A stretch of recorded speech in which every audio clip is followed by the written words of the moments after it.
Bonjour, bienvenue à Faire une femme de soi. Toujours un plaisir de vous retrouver chaque semaine et vous présenter des femmes, parfois qu'on apprend à connaître, d'autres fois on les connaît déjà, mais on veut en savoir un peu plus sur leur parcours.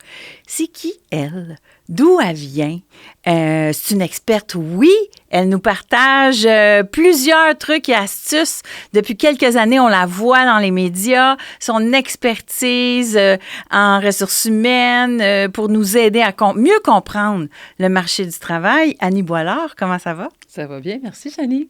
Contente de te retrouver aujourd'hui dans une atmosphère un petit peu plus intime. Plaisir partagé d'avoir cette conversation avec toi, vraiment.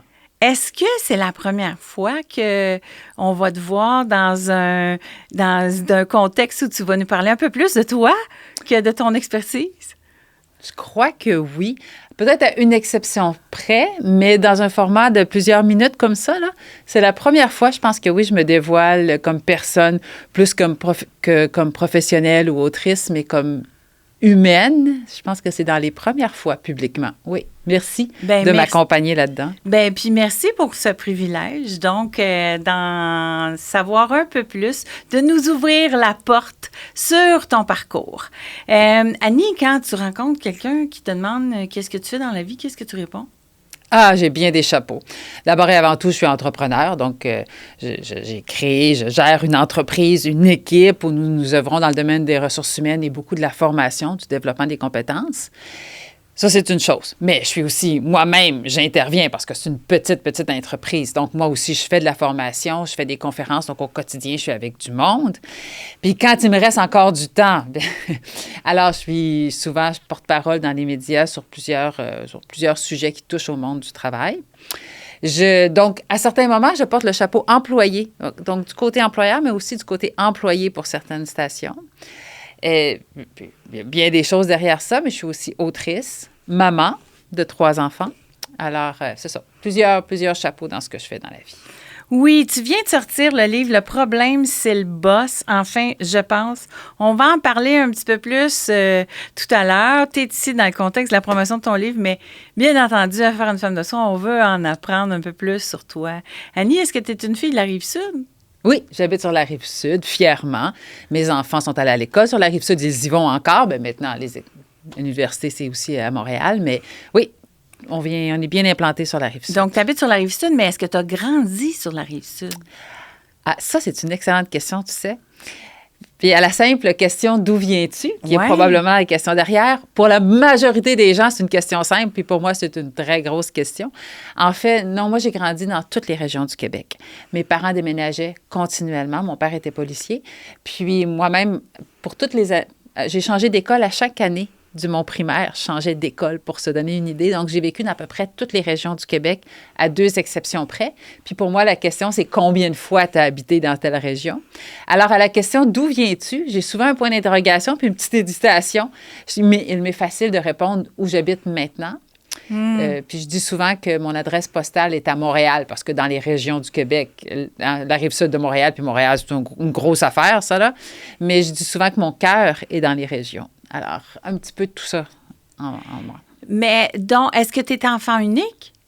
Non, j'ai une petite sœur. Tu as une petite sœur? Puis comment un policier déménage chaque année? Parce qu'il me semble que il était-tu policier pour la SQ?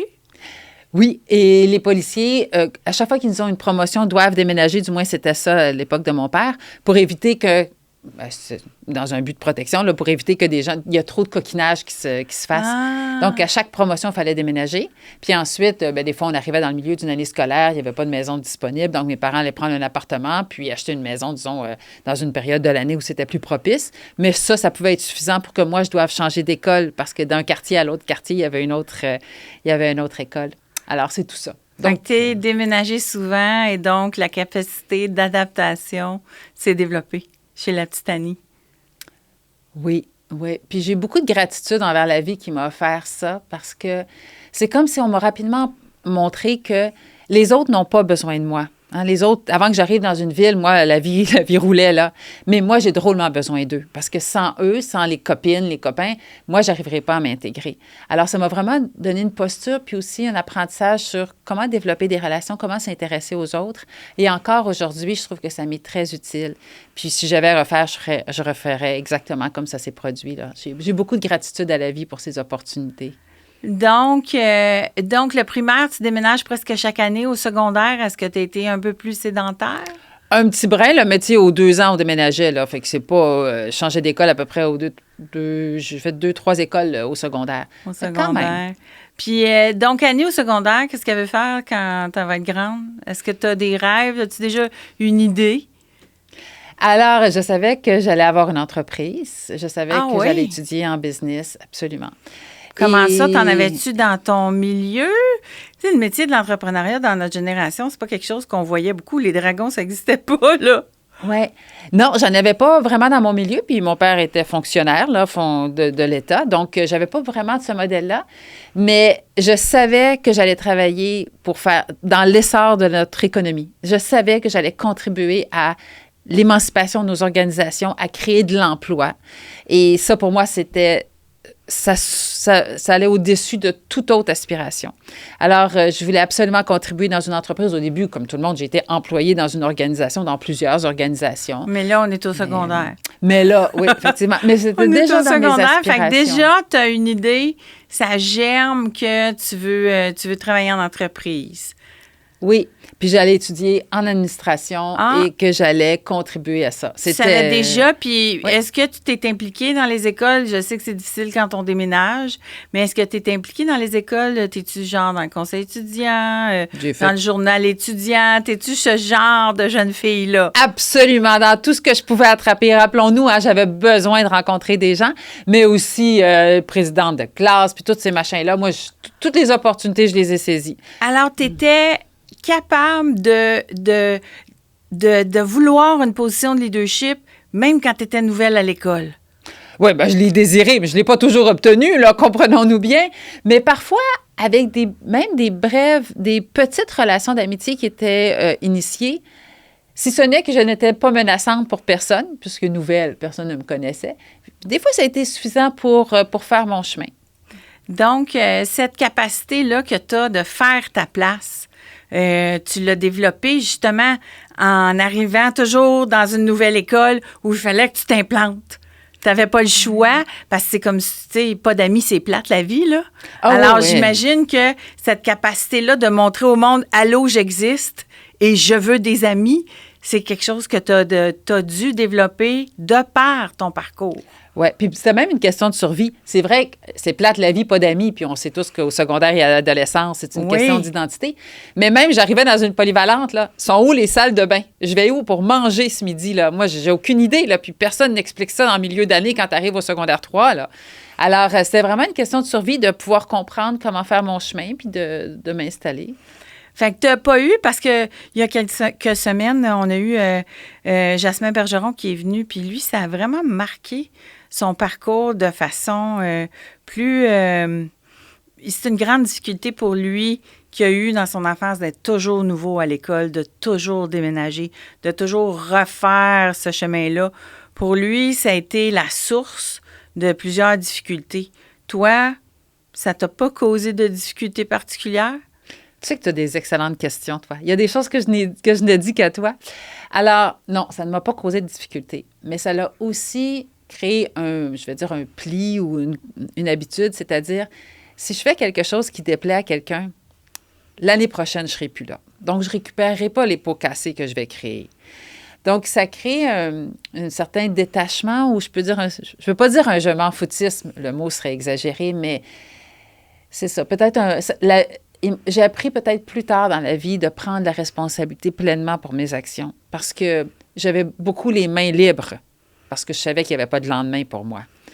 Alors, j'ai appris ça plus tard. Tu voyais le bon côté, le côté peut-être un petit peu plus j'aime-moi, là, on dirait dans le sens où, OK, j'aurais pas à vivre avec les conséquences de ça, mais derrière ça, il y avait probablement, de toute façon, même si je m'attache, je les reverrai plus. Parce que tu as dû vivre des deuils avant de devenir un peu plus fermé? Ça a dû être difficile de faire des deuils de certaines amitiés? Absolument, absolument. Puis encore aujourd'hui, Janie, quand je vois des gens qui me racontent, tu sais, ça, c'est ma copine d'enfance, on s'est connus à la maternelle. Des gens racontent des histoires comme ça. Puis à chaque fois, ça me touche, puis j'ai envie de leur dire, vous savez, c'est vraiment précieux ce que vous avez. Moi, j'ai des amis qui remontent dans le temps, mais évidemment, mon parcours a fait que ces relations se sont souvent effritées dans le temps. Oui, c'est ça, c'est plus difficile de s'attacher. Donc oui, il y a peut-être une certaine... je m'en foutisse, mais c'est parce qu'il y avait peut-être de la peine derrière. Je le dis, gang, si vous m'écoutez, parce que j'ai déménagé 12 fois en 10 ans, moi aussi. Ah, on a ça en commun, c'est ça? Oui, j'ai connu cette réalité-là aussi. Est-ce que je peux te poser la question, comment c'était pour toi? Est-ce qu'on peut apprendre à te connaître toi aussi? Dans le sens où je comprends ces deuils-là. Je comprends. Moi, c'était plus de devoir faire sa place pour avoir un cercle social le plus rapidement possible, pour pas être seule dans la cafétéria ou dans le cours d'école. Je partage la gratitude que tu as eue aussi du fait que de devoir s'adapter à chaque situation. Tu sais, moi, même moi, faire du réseautage, j'en ai pas de problème. Parce que arriver dans une salle où je connais personne, je suis pas... mais le côté que moi, j'ai trouvé plus difficile, c'est de se faire des amis, de s'attacher et de devoir quitter. Puis de plus les revoir, parce qu'à l'époque, la communication, c'était pas aussi simple qu'aujourd'hui. Fait que donc, tu déménages beaucoup. T'aboutis où au cégep? J'ai étudié au Saguenay, au cégep, si ma mémoire est bonne. Oui, j'ai fait une... Jonquière? Non, cégep de Chicoutimi. Chicoutimi. Oui. OK. Tu as fait quoi au cégep? Administration. Ah ben oui. Là, t'étais tout de suite... Ah, c'était parti, mais ça, là. Avais-tu un modèle? Écoute, c'est drôle que tu me poses la question. C'est vrai, il y avait peu de modèles dans ma vie. J'ai un grand-père qui avait été entrepreneur, mais il habitait dans une autre région... J'avais pas de modèle. J'avais vraiment comme cette idée-là en tête pour moi. De faire de l'administration. Mais tu sais, le sous-titre de faire une femme de soi, c'est « On ne peut pas devenir ce qu'on ne connaît pas ». Donc, à quelque part, tu rêvais de quelque chose que tu avais déjà vu quelque part parce que tu sais pas que ça existe. L'administration... Oui, pour moi, c'est un champ de programme d'études universitaires comme n'importe quoi que je regardais dans un pamphlet. Là. Il y avait peu autour de moi. Mais j'avais une conviction profonde que j'allais faire ça, puis que c'était ça que je voulais faire. Mais effectivement, j'ai un grand-père qui avait eu un magasin général, là, mais à l'époque, on remonte en arrière. Là. Ah, mais c'est quand même ancré dans une famille, avoir un magasin général, c'était important à l'époque. Oui. C'était l'homme le plus important du village, c'est clair. Oui, possiblement. C'est juste qu'on n'habitait jamais dans les mêmes villes, fait que je ne le voyais jamais. Oui. Alors, et puis, t'es quel genre de fille à l'extérieur? Dans le sens où, as-tu des jobs? Tu sais, tes jobs d'étudiant, ça a été quoi? Ah, j'ai travaillé toujours à titre d'étudiante. J'ai tout fait, là. Genre? J'ai commencé par regarder. J'ai longtemps travaillé dans un dépanneur.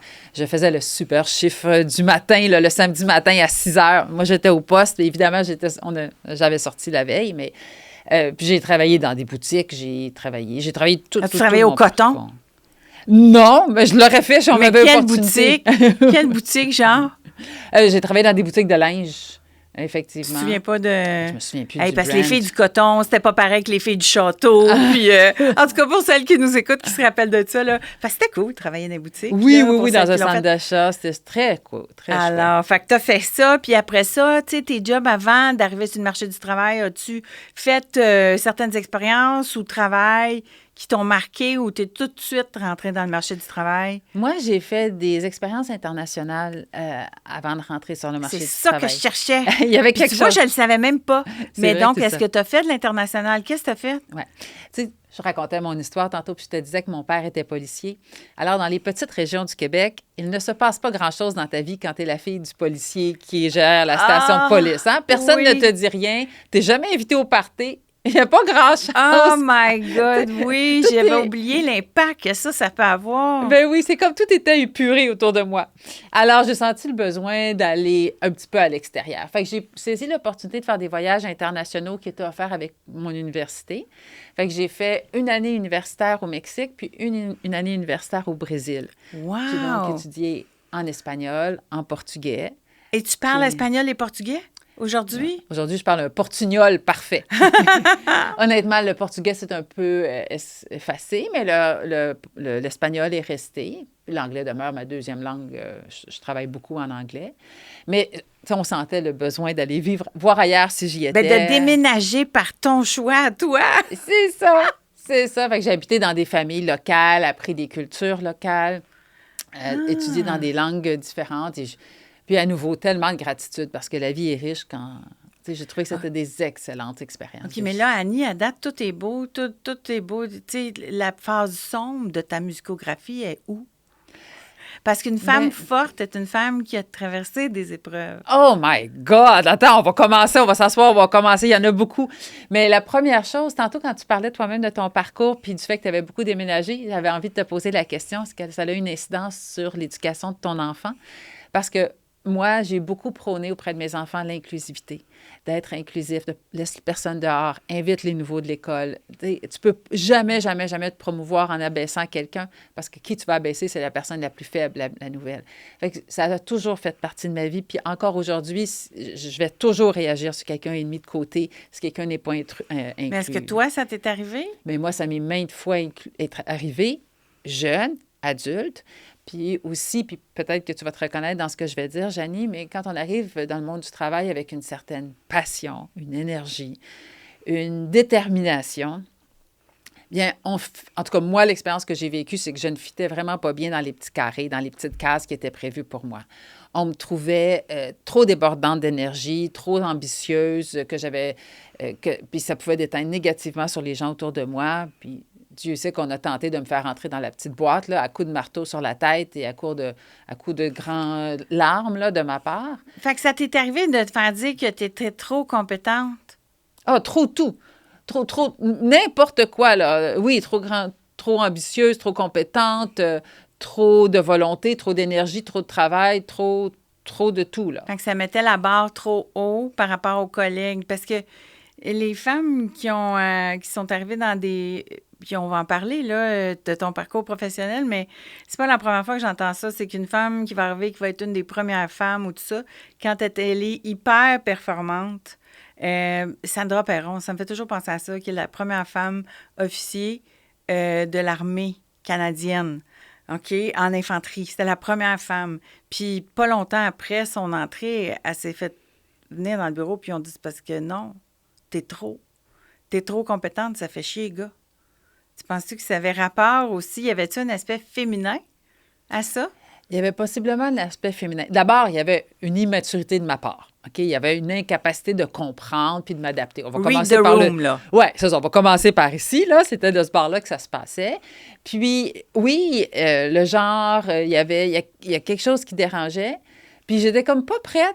Je suis pas sûre que ça a changé tant que ça. Mais à m'adapter à ce qui était demandé. Puis, tu sais, aujourd'hui, je suis entrepreneur, là. Fait que finalement, je fitais moins bien dans les petites cases des autres. J'avais besoin de beaucoup de liberté.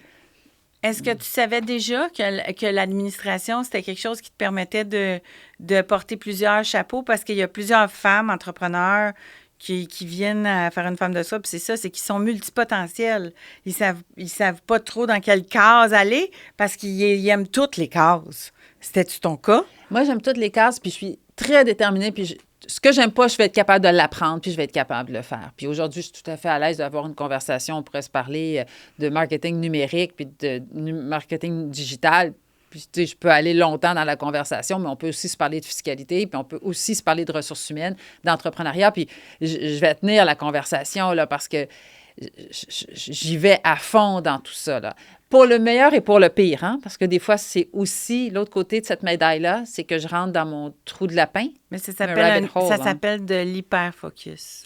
Ouais. Et c'est une caractéristique de cerveau un peu différent. Parfois, c'est-tu quelque chose que tu as exploré? Bien, ça résonne ce que tu nommes. Oui, ça s'appelle l'hyperfocus. Puis c'est le côté geek que moi, je sais que j'ai, là, mais quand on a ça, donc, c'est d'aller assez loin dans un sujet qui nous intéresse.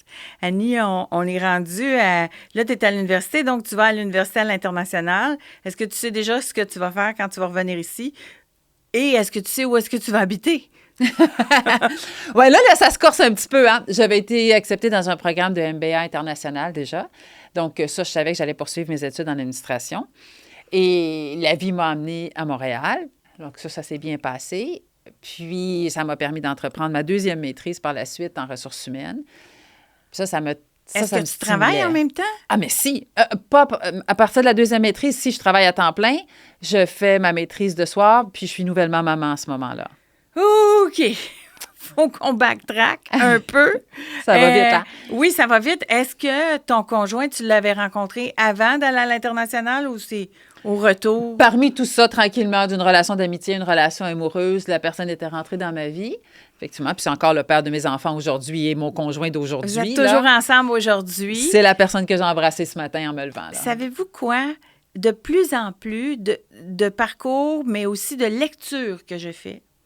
Et les femmes qui accomplissent le mieux leur parcours, puis qui vont réussir à une vie de maman et de professionnelle avec de l'éclat, c'est quoi la constante dans ces femmes-là? Le conjoint.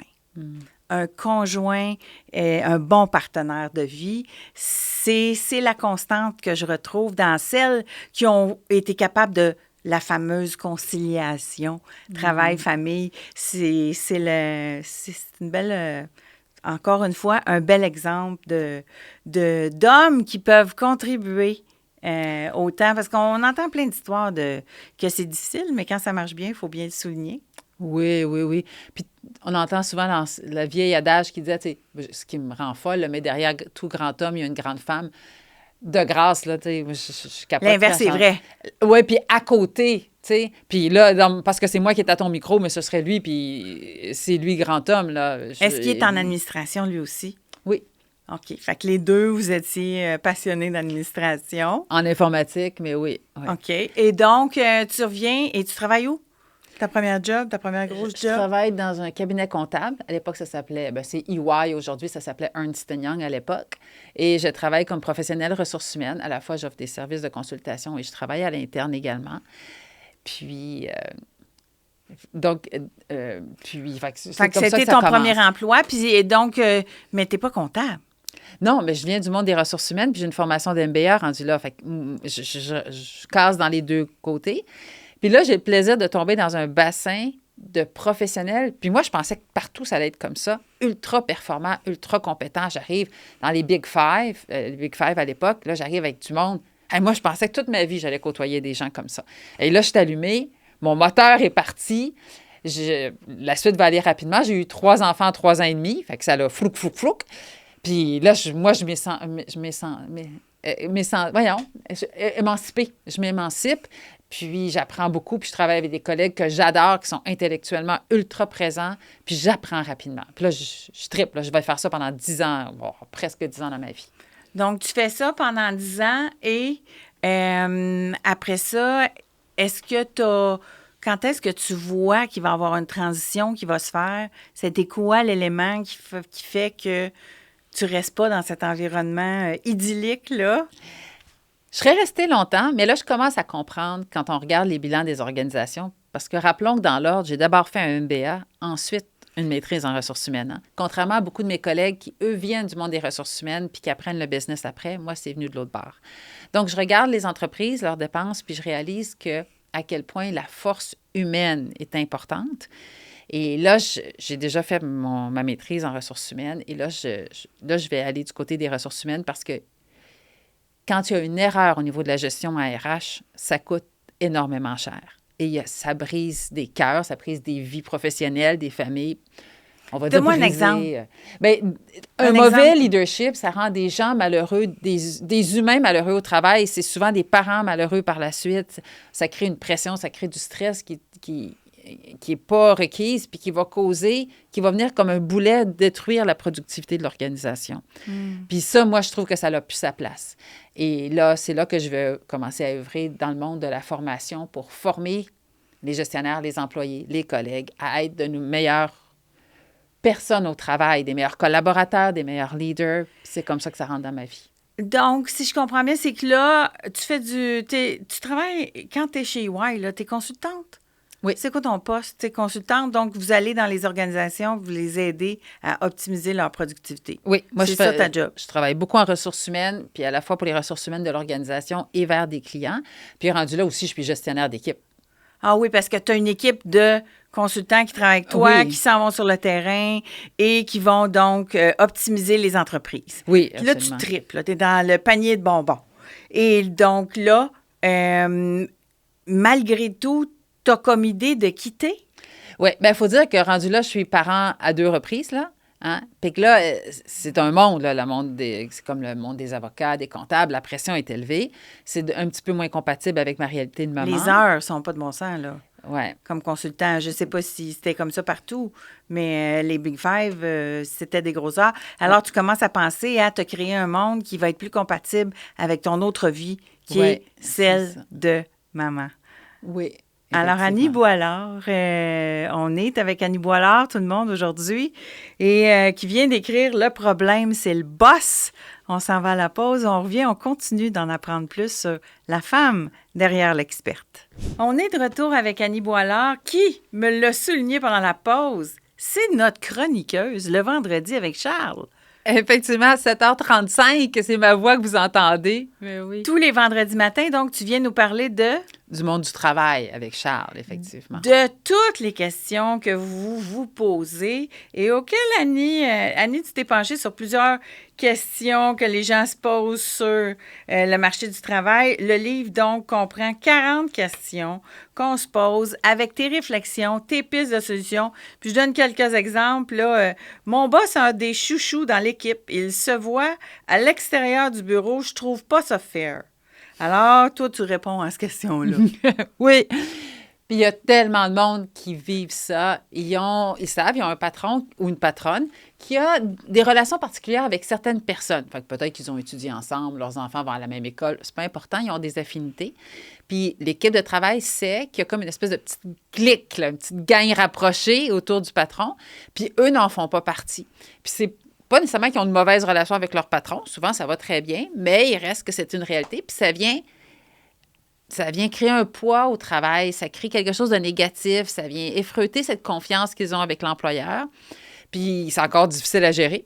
On va pas voir notre boss puis dire « Hey, boss, j'aimerais ça que tu m'aimes autant que tu aimes les autres. » Tu sais, Fait que qu'est-ce qu'on peut faire avec ça?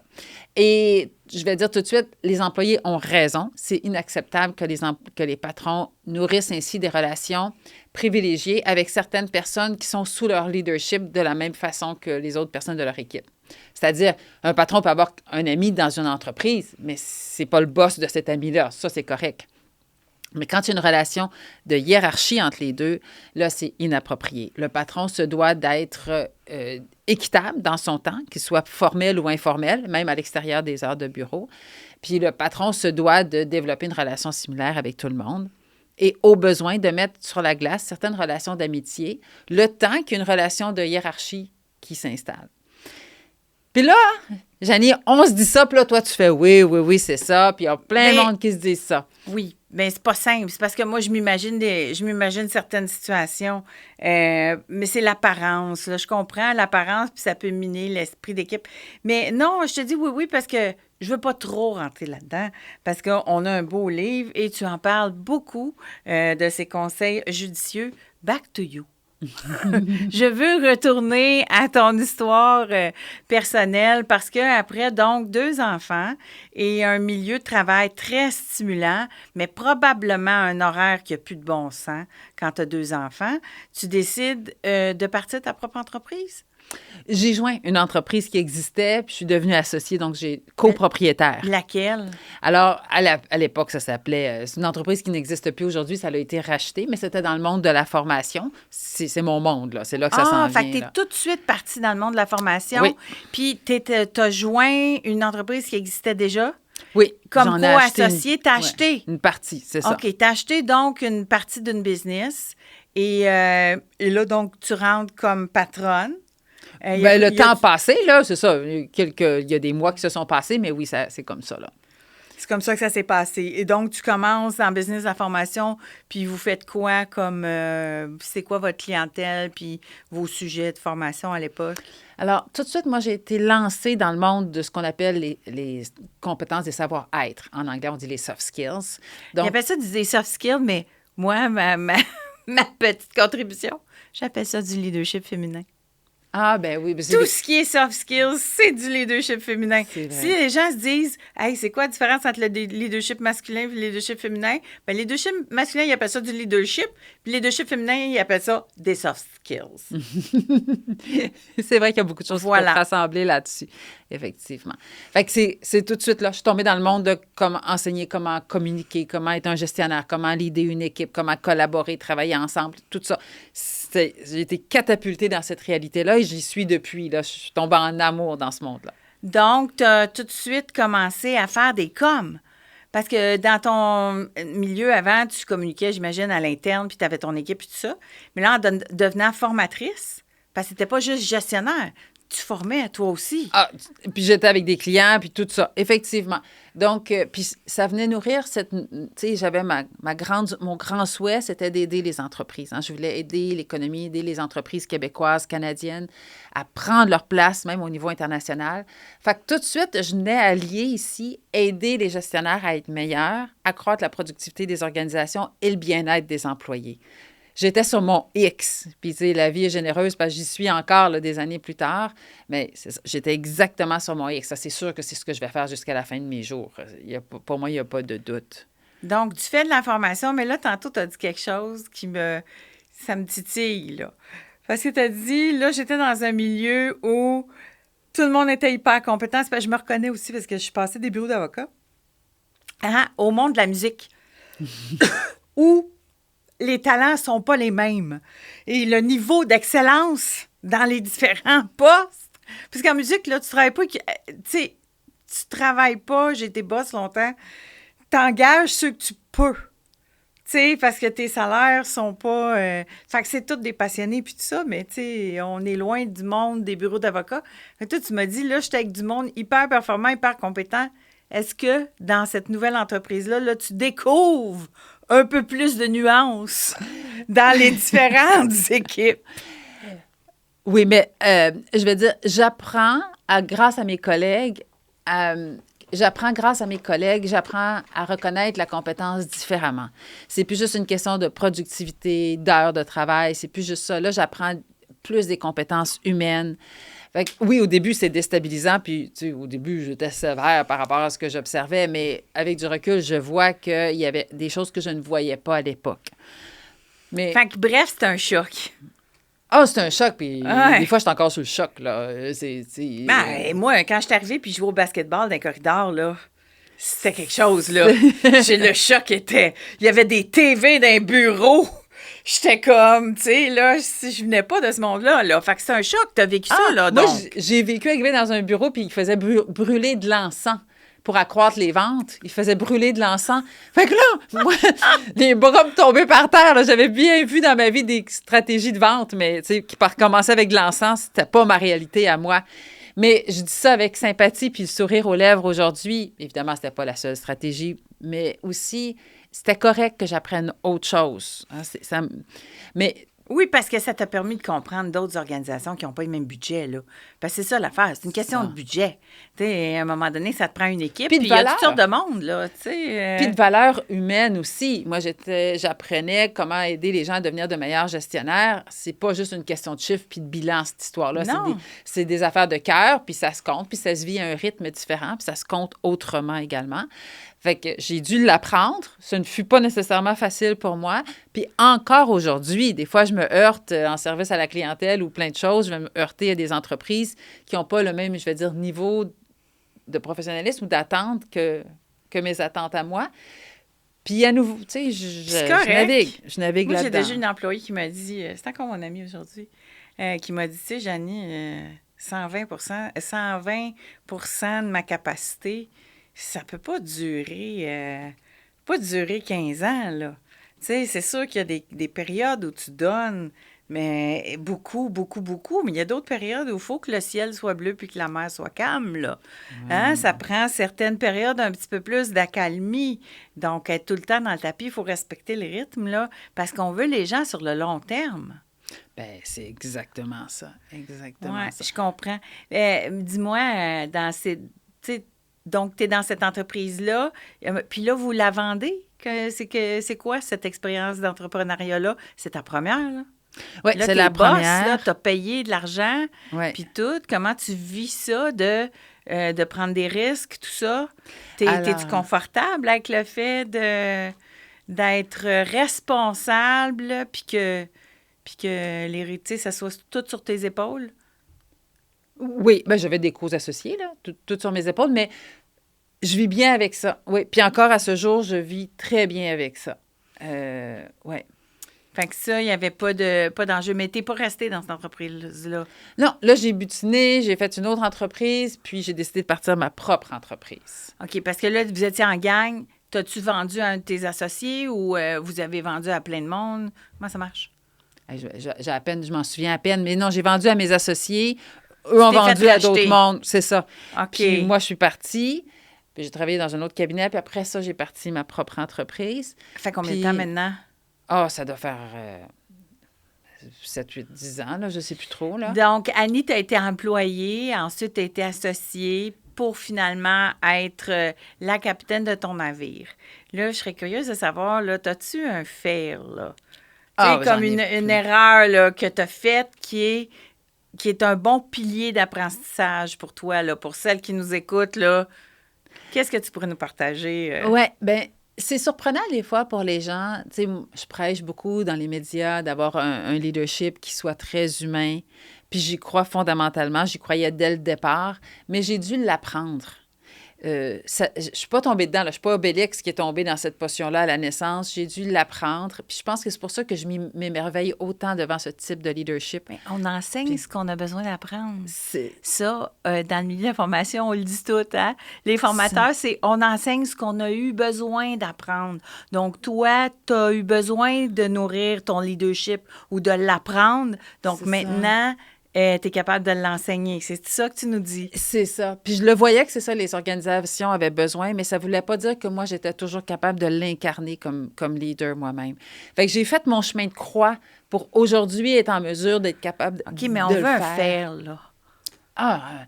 Mais il y en a des millions. Moi, ma vie professionnelle, je fais soit de la formation ou des conférences. Fait que je suis toujours devant du monde. Fait que contrairement aux médecins, quand ils font des erreurs, eux, ils les enterrent. Moi, devant du monde, je les publie. Fait que quand je veux une mauvaise conférence ou une mauvaise formation, c'est devant tout le monde.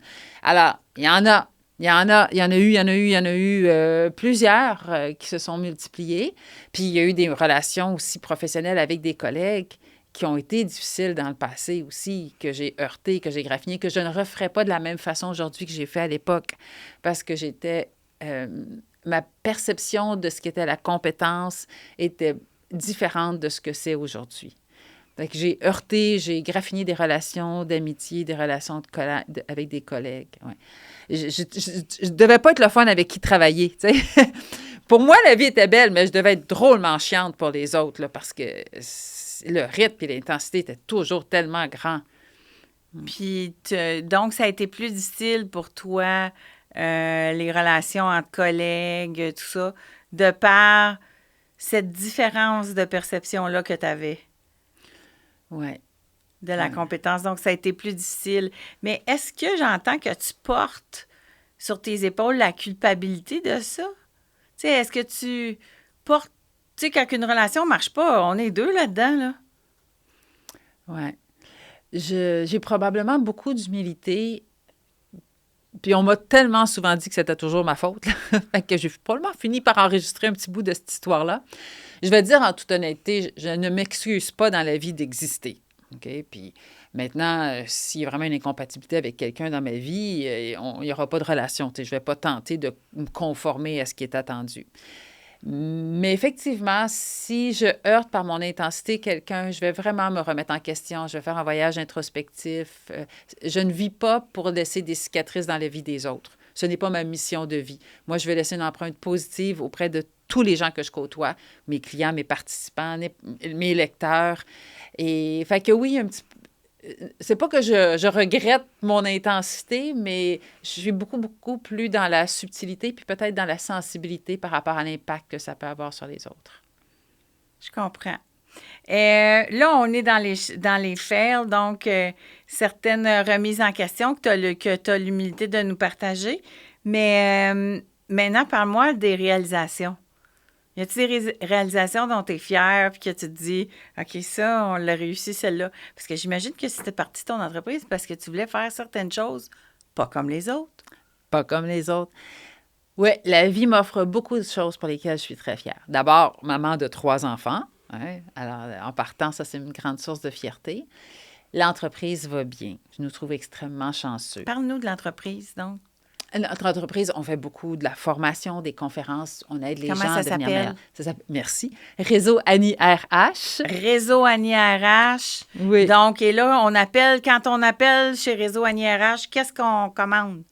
On commande souvent des outils pour aider les gestionnaires à être meilleurs parce qu'on veut accroître la performance de l'organisation, mais aussi l'expérience employée. On veut que tout le monde donne son 120 % puis que les gens soient bien.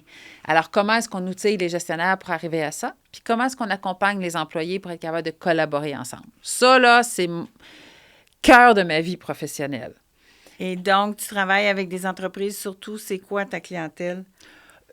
On a des entreprises publiques, privées, des PME, des très grandes entreprises. On a quelques clients américains dont je porte une grande fierté parce que j'ai l'impression de contribuer positivement à la balance commerciale canadienne. On amène des dollars US au Canada.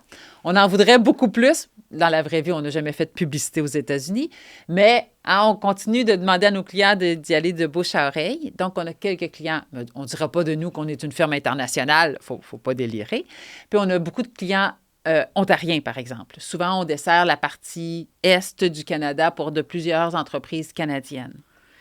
Donc, ça te passionne combien d'employés? Oh, nous sommes une petite entreprise. On est moins de 15. Moins de 15 employés. Et donc, dans ton parcours, parce que moi, j'ai l'impression qu'on a commencé à te voir dans les médias il y a 4-5 ans peut-être, mais peut-être que j'ai manqué un bout. À quel moment tu as commencé à communiquer à l'extérieur de ton entreprise? Cette envie-là que tu as eue d'aller dans les médias, c'est arrivé comment? Les médias sont venus à moi. Puis je pense qu'il y a une compatibilité facile. Puis il y avait aussi une mission de vie, aider les entreprises, aider les gens. Fait que c'est comme une extension de ce que je fais dans ma vie professionnelle. Dans quel contexte? La première fois qu'ils t'appellent pour parler, comment c'est arrivé? J'ai commencé à être plus assidue dans les médias ici au 103,3 avec Charles. Puis là, ça l'a fait une énorme boule de neige. Fait que là, maintenant, avec d'autres stations, dans d'autres régions du Québec. C'est la faute à France Dubé. En partie, mais j'avais aussi eu des expériences sur d'autres stations, mais c'est comme ça s'est multiplié après. Après, donc, tu as commencé à prendre position sur quoi? Genre, te souviens-tu de ta première fois que tu as parlé à radio? Ou à télé? Des bonnes questions. Je me souviens plus beaucoup, mais je commentais toujours sur le monde du travail. Je commente toujours sur ce sujet-là. C'est sûr qu'il y a des sujets qui font discorde puis qui amènent de la controverse. Évidemment, quand on parle du monde du travail, on va parler des syndicats. Alors, déjà, ça plaît, ça déplaît. Les gens n'ont pas tous la même opinion par rapport à ça. Il y a beaucoup aussi, mon livre s'appelle « Le problème, c'est le boss ». Fait que souvent, on a l'impression que c'est les gestionnaires qui sont le problème. Parfois, c'est le cas. Mais mon livre s'appelle aussi « Enfin, je pense », parce que des fois, c'est l'employé.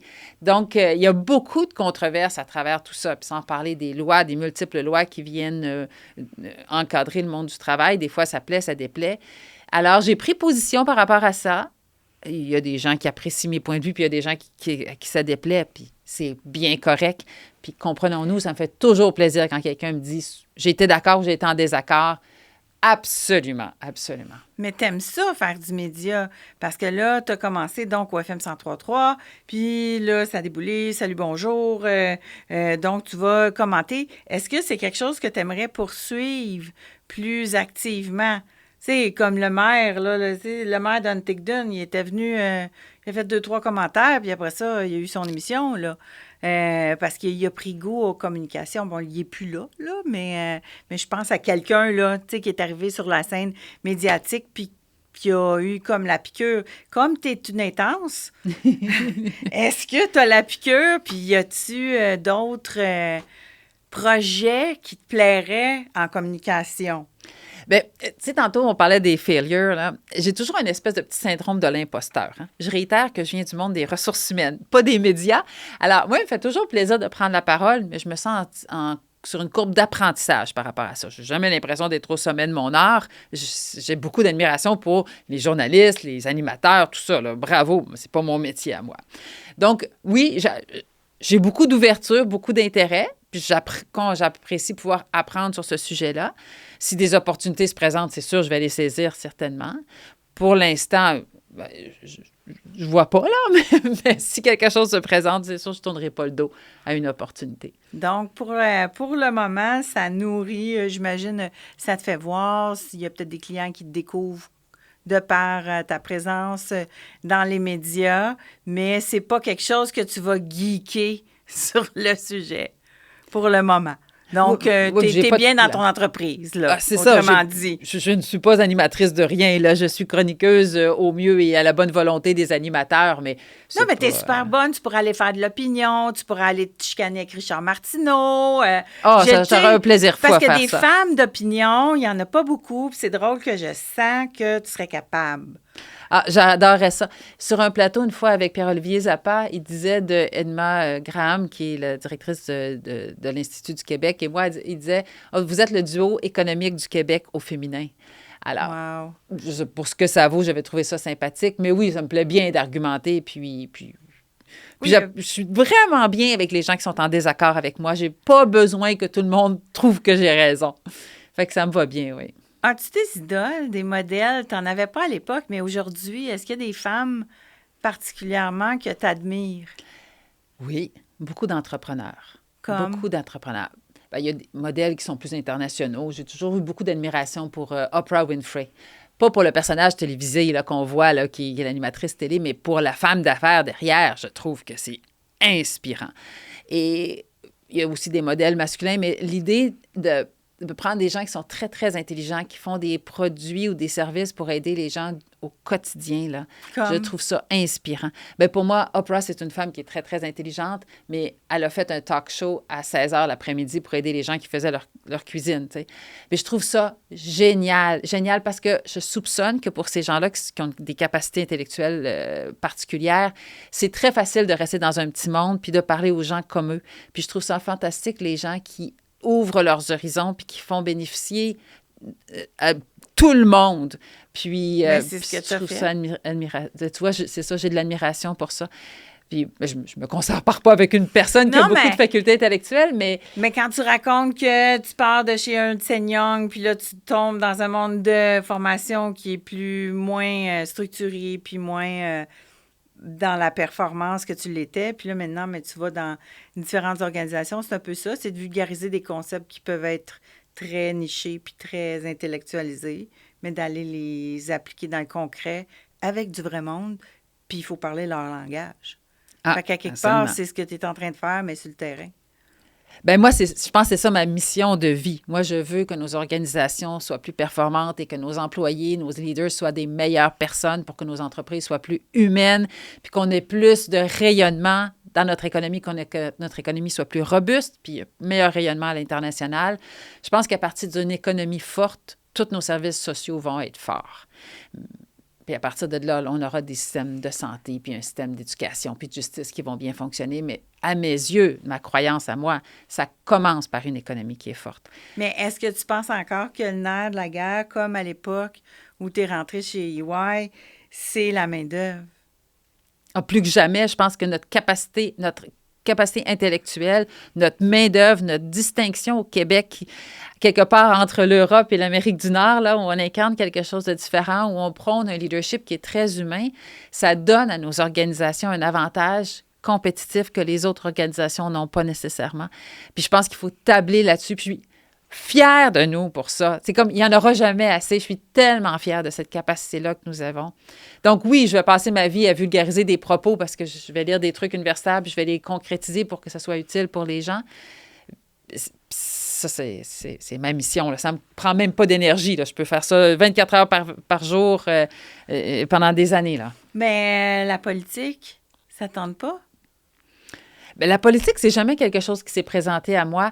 Puis, tu sais, on va dire, j'ai un rayonnement, mais tu sais, j'ai un rayonnement de professionnel en ressources humaines. Là, je réinvente pas le monde là, tous les matins. De vulgariser des concepts pour que les gens soient mobilisés, puis qu'ils comprennent qu'est-ce que ça peut faire dans leur vie de tous les jours. C'est pas quelque chose qui t'intéresserait? En fait, jamais aucune opportunité s'est présentée. Là. Je sais pas quelque mais chose t'as pas l'air de la j'ai fille réfléchi. qui va attendre l'opportunité si ça te tente. Moi, j'ai l'impression que si t'avais le goût, tu irais le chercher. Possiblement. Ça s'est pas présenté. Il reste En que... toi. Ça s'est pas encore présenté en toi. Possiblement. Mais qui sait, si ça se présente, tu auras peut-être levé la main. Tu sais, t'as pas l'air de la fille qui attend à ce qu'on vienne te demander quelque chose si jamais ça te tente, ça t'interpelle.